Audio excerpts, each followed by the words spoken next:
தேவகிக்கு 7 குழந்தைகள் பிறந்தன. ஒவ்வொரு குழந்தையும் பிறந்ததும் கம்சன் அந்த குழந்தைகளை பறித்துக் கொண்டு கல்லால் அடித்துக் கொன்றான். அதற்கு பிறகு 8வது குழந்தையான கிருஷ்ணர் பிறப்பதற்கான இரவு வந்தது. அது அஷ்டமி இரவு, ரோஹிணி நட்சத்திரம். அந்த நேரத்தில் சிறை கதவுகள் தானாக திறந்தன. வசுதேவன் தேவகி வீட்டில் பிரகாசமான ஒளி தோன்றியது.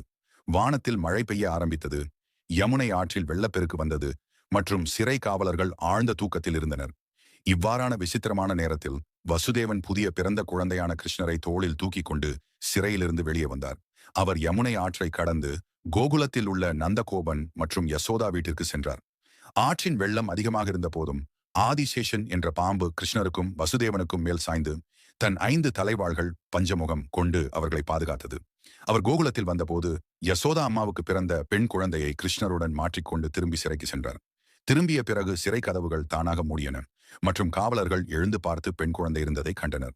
கம்சன் அதை எடுத்துக்கொண்டு கொல்ல முயற்சித்த போது அந்த குழந்தை வானத்திற்கு ஏறி, உனக்கு வேண்டிய பகை கிருஷ்ணன் பிறந்து விட்டான் என்று சொல்லி மறைந்தது. அந்த குழந்தை மாயாதேவியாகவும் கூறப்படுகிறது. இதுதான் சிறைச்சாலையில் நடந்தது.